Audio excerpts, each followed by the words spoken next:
Market से बड़े fruit planter खरीदने में हजारों रुपए लग जाते हैं, लेकिन क्या एक पुराना प्लास्टिक का ड्रम उससे बेहतर प्लांटर बन सकता है? और आज हम ये टेस्ट करने वाले हैं। ड्रम कटिंग से लेके व्हील फिटिंग तक, लाइट वेट सॉइल मिक्स से लेके फ्रूट प्लांट ट्रांसप्लांटेशन तक, और सबसे इम्पोर्टेंट, मैं आपको अपना वो ट्रांसप्लांट मेथड दिखाने वाला हूँ जिससे रूट टूटे नहीं और प्लांट ट्रांसप्लांट शौक से बच जाते हैं। आज के एंड में इसी ड्रम में लगने वाले हैं मियाजाकी मैंगो, माल्टा, लेमन माल्टा, वीएनआर गोवावा। ट्रांसप्लांट के बाद हम डालने वाले हैं एक सीक्रेट लिक्विड जिससे आपका प्लांट कभी शौक से नहीं मरेगा। तो वीडियो को एंड तक जरूर देखना, क्योंकि जो सेटअप आज बनेगा वही कई सालों तक इन फ्रूट प्लांट का घर बनेगा। तो सबसे पहले शुरुआत करते हैं इन पुराने ड्रम से। इन ड्रम को बराबर कटिंग करने के लिए हम सबसे पहले मार्कर से निशान कर लेंगे। बराबर नाप के लिए इंची टेप से नाप भी कर लेंगे। कटिंग करते टाइम हमारे ड्रम एक बराबर कटे, इसके लिए जहाँ जहाँ निशान किए हैं उनको मैच करके एक गोल सर्कल ड्रम के चारों ओर बना लेंगे। ऐसे ही हम सभी ड्रम पर गोल सर्कल बना लेते हैं।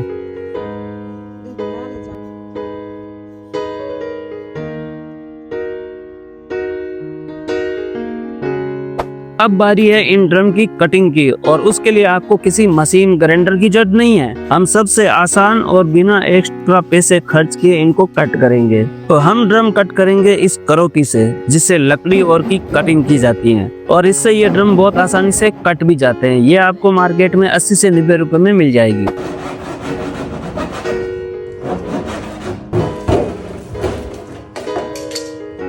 मुझे इन 4 ड्रम को कटिंग करने में मात्र 15 मिनट लगे हैं। अब एक मेन इम्पोर्टेंट बात, यहीं पे बहुत से लोग गलती कर देते हैं। इस ड्रम के अंदर आता है केमिकल, जो आप देख सकते हो कुछ केमिकल सूखकर इसी ड्रम में पड़ा है। तो सबसे पहले इस केमिकल को इस ड्रम के अंदर से हटाते हैं। इस ड्रम में मिट्टी भरने से पहले एक काम और करना है, वो है इस ड्रम की अच्छे से सफाई, नहीं तो हमारे प्लांट ड्रम में लगे केमिकल से मर भी सकते हैं। इन ड्रम को वॉश करने के लिए 1 चम्मच डिटर्जेंट पाउडर को ड्रम में डालकर पानी मिक्स करके किसी ब्रश या बर्तन साफ करने वाला जो स्टिक वूल है उससे रगड़ कर हम इसको साफ कर लेंगे।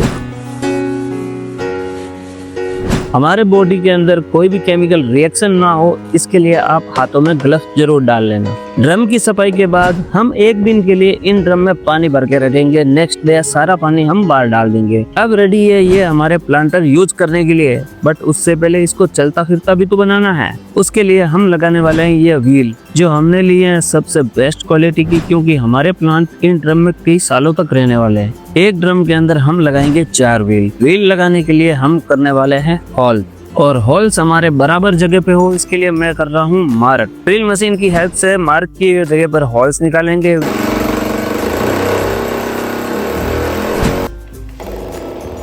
व्हील लगाने के लिए जो हमने होल किए हैं उसके अलावा हम 8 होल अलग से और करेंगे, जो होल्स होंगे हमारे प्लांट के ड्रेनेज होल।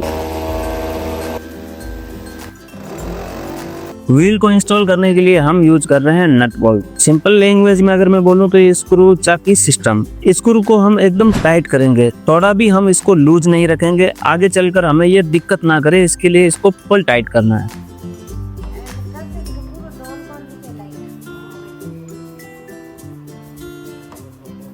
अब हमारे ये चलते फिरते प्लांटर तैयार है।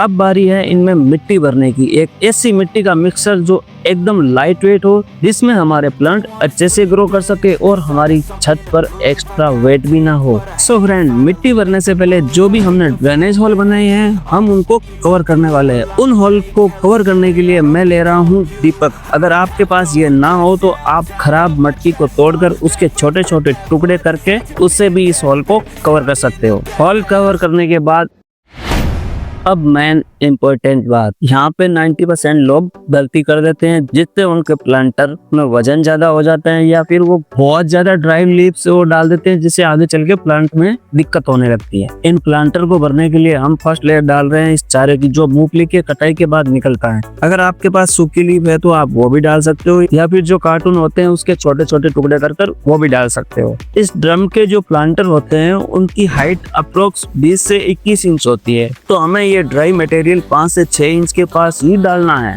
पूरा प्लांटर इससे नहीं भरना है, नहीं तो आगे चलकर प्रॉब्लम करेगा। एक तो ये डिकम्पोज होगा, और आपको भी पता है किसी भी चीज को डिकम्पोज होने के लिए चाहिए नाइट्रोजन। अगर सारा नाइट्रोजन ये डिकम्पोजिशन के लिए खींच लेगा तो प्लांट की ग्रोथ पर असर पड़ेगा। दूसरी सबसे जरूरी बात, जब ये डिकम्पोज होगा तो ये नीचे बैठेगा, ये नीचे बैठेगा तो हमारी मिट्टी भी नीचे बैठेगी और हमारे प्लांट के लिए स्पेस कम पड़ जाएगा, जो आगे चल के हमारे प्लांट के लिए दिक्कत करेगा, या फिर हमें रूट प्रूनिंग करनी पड़ेगी, वो भी दिक्कत आएगी। एक जरूरी बात, जब भी आप कुछ भी ड्राई मटेरियल डालते हो, जब उस पर पानी पड़ता है उससे उसमें नमी आती है, तो आपने देखा होगा उसमें फंगस बहुत जल्दी पकड़ता है। बहुत बार तो ऐसा होता है कि उसमें दीमक भी लग जाती है, जिससे हमारे प्लांट ही खराब हो जाते हैं। इन सब को रोकने के लिए मैं यूज कर रहा हूँ सुडोमोनास प्लस ट्राइकोडर्मा 1 चम्मच, और साथ में मैं डाल रहा हूँ नीम खली 100 ग्राम और 5 से 10 ग्राम हल्दी। हमने 5 से 6 इंच इन प्लांटर के अंदर सूखी लीव भी डाल दी, और प्रोटेक्शन के लिए हमने इसके अंदर नीम खली और वगैरह सब डाल दिया। लेकिन जरूरी चीज, लाइट वेट मिट्टी भी बनाना है। तो अब आते हैं उस लाइट वेट मिट्टी पर।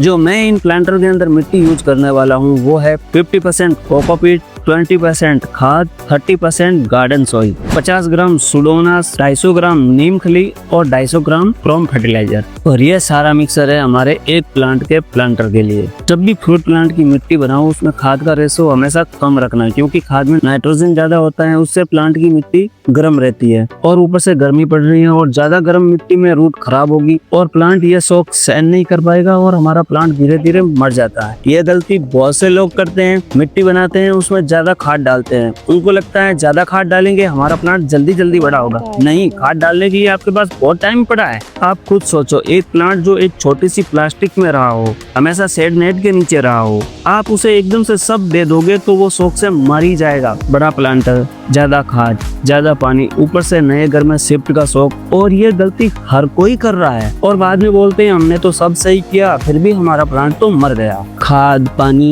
ये तो आपको हर 15 दिन में डालना ही है, बट उससे पहले प्लांट को अपने नए घर में एडजस्ट तो होने दो। अब इन प्लांटर में मिट्टी भरने के बाद एक चीज और, 2 से 3 इंच हमेशा इस प्लांटर को खाली रखना, ताकि बाद में जब भी आप खाद पानी दो तो इसमें दिक्कत ना आए। हमारे ये प्लांटर अब रेडी है। अब प्लांट्स को इनमें शिफ्ट करने की बारी है, जिसमें हमें कुछ चीजों का ध्यान रखना है, जिससे प्लांट की रूट बिल्कुल भी डिस्टर्ब ना हो, प्लांट किसी शौक में आके ना मरे। आप जो हमारे ये प्लांट देख रहे हो, ये सारे प्लांट चिकनी मिट्टी में लगे हुए हैं, और अगर ऐसे ही हमने इनको लगा दिया तो एक बार तो प्लांट लग जाएगा, बट आगे चलकर इन प्लांट की रूट सफर करेगी और धीरे धीरे प्लांट मर जाएगा। चिकनी मिट्टी हटाने के लिए हमें चाहिए सबसे पहले एक बकेट। उस बकेट के अंदर आपको भरना है पानी। जिस प्लास्टिक के अंदर प्लांट लगा है उस प्लास्टिक को हटाओ और प्लांट को 10 मिनट के लिए बकेट के अंदर छोड़ दो। 10 मिनट के अंदर ये सारी मिट्टी अच्छे से गीली हो जाएगी। अब इस मिट्टी को 50% तक हमें नीचे की मिट्टी हटानी है, और साथ में ध्यान रखना है कि रूट भी ना टूटे। उसके लिए हमारे पास इस पाइप के अंदर ये वाटर स्प्रे नोजल लगा हुआ है, जो 8 टाइप में वाटर को एडजस्ट कर देता है। अगर आपके पास ये नहीं है तो आप स्प्रे गन भी ले सकते हो। अब वाटर स्प्रे से हम नीचे की 50% की मिट्टी हटा देंगे, जिससे प्लांट की मेन रूट चिकनी मिट्टी से अलग हो जाएगी। ना तो रूट टूटी, ना प्लांट की रूट को हमने डिस्टर्ब किया, ना प्लांट को किसी तरह का शॉक लगा। अब हम इस प्लांट को ट्रांसप्लांट कर देंगे। बस एक बात का ध्यान रखना है, जो ये ग्राफ्टेड पार्ट है प्लांट के अंदर, उसे हमेशा मिट्टी के ऊपर रखना है। अब इस प्लांट को मिट्टी के अंदर दबा के ऊपर से हम मिट्टी को हल्का हल्का प्रेस कर देंगे, जिससे मिट्टी में एयर बबल्स ना बने। और इसी सेम मेथड से हम बाकी सारे प्लांट को भी ट्रांसप्लांट कर देंगे। सारे प्लांट को ट्रांसप्लांट करने के बाद हम दे देते हैं इसके अंदर पानी।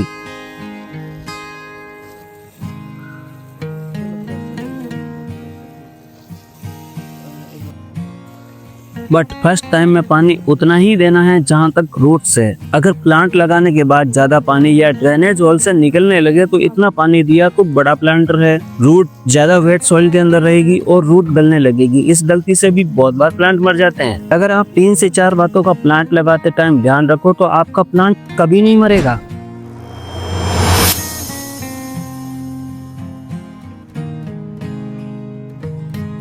अब बारी है उस सीक्रेट लिक्विड फर्टिलाइजर की, जो हमने आपको वीडियो के स्टार्टिंग में बोला था, और वो हम डालने वाले हैं कल शाम को, लेकिन हम आपको बताएंगे इसी वीडियो के अंदर, तो इसलिए जाना मत, वीडियो में बने रहना। नेक्स्ट मॉर्निंग अगर प्लांट को ट्रांसप्लांट करने के बाद अगर 1% भी चांस है कि हमारा प्लांट ट्रांसप्लांट शॉक से मरेगा, तो ये लिक्विड फर्टिलाइजर डालने के बाद ये प्रॉब्लम भी आपकी दूर हो जाएगी। मैं बात कर रहा हूँ एप्सम सॉल्ट की। प्लांट लगाने के बाद नेक्स्ट डे अगर आप 1 लीटर पानी में 1 ग्राम एप्सम सॉल्ट प्लांट में डाल देते हो तो यकीन मानो आपका प्लांट कभी नहीं मरेगा। सो फ्रेंड, आज हमने इस पुराने ड्रम्स को व्हील वाला फ्रूट प्लांटर में कन्वर्ट किया, लाइट वेट सॉइल मिक्स भी तैयार किया और सारे फ्रूट प्लांट को ट्रांसप्लांट भी कर दिया। अब असली टेस्ट शुरू होता है। क्या ये प्लांट इस नए सेटअप के अंदर अच्छे से स्टेबल हो पाएंगे? क्या हमारे Miyazaki mango, Thai mango, VNR Goa और माल्टा इस प्लांटर में अच्छे से ग्रोथ दिखाएंगे? और सबसे इम्पोर्टेंट, जो ट्रांसप्लांट मेथड हमने आज यूज किया है उसका रिजल्ट कैसा रहेगा? तो इसका अपडेट मैं आने वाले वीडियो में दूंगा। अगर आप भी अपने टेरेस पर फ्रूट गार्डन बनाना चाहते हो तो वीडियो को लाइक जरूर करना और चैनल को सब्सक्राइब भी कर लेना।